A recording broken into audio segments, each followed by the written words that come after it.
સુરતમાં એક ચકચારી હત્યાનો કિસ્સો સામે આવ્યો છે, જેમાં જાહેરમાં અમુક શખ્સોએ સોસાયટીમાં હત્યાને અંજામ આપ્યો અને ફરાર થઈ ગયા હતા. શહેરના ચોક બજાર વિસ્તારમાં આ હત્યાનો બનાવ બન્યો છે. ચોક બજાર પાસે આવેલ પારસ સોસાયટીમાં હત્યારાઓએ હત્યાને અંજામ આપીને ફરાર થઈ ગયા હતા. ભોગ બનનાર ઘરની બહાર હતો તે સમયે અજાણ્યા વ્યક્તિઓએ ત્યાં આવીને છરીના ઘા મારી ફરાર થઈ ગયા હતા. બનાવને પગલે પોલીસ કાફલો અને 108ની ટીમ દોડી આવી હતી. આ હત્યા કયા કારણોસર કરવામાં આવી તે હજુ સુધી જાણી શકાયું નથી. સમગ્ર મામલે ઘટનાની જાણ થતાં જ ચોક બજાર પોલીસ સ્થળ પર પહોંચી ગઈ હતી અને કાયદેસરની કાર્યવાહી હાથ ધરી હતી. મારું નામ ACP R Ahir, E division, Surat શહેર. શું બનાવ બને છે?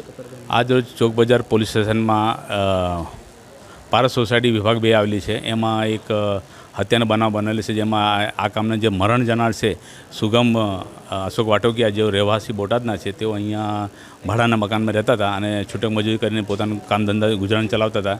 તેઓને આજ રોજ 3 અજાણ્યા ઇસમો આવીને એ લોકો કોઈ આગામી કારણસર હત્યા કરેલી છે અને હત્યા કરીને એ લોકો ફરાર થઈ ગયેલા. અને પોલીસને જ્યારે આ બાબતની જાણ થઈ ત્યારે પોલીસે ગુનો દાખલ કરેલું છે, હત્યાનો ગુનો દાખલ કર્યો છે. આ પોલીસે ટીમ બનાવીને જુદી જુદી દિશાઓમાં આરોપીને પકડવાનો ચક્રો ગતિમાન કર્યા છે. જેડીસી ન્યૂઝ સાથે સુનિલ ગાંજાવાલા, સુરત.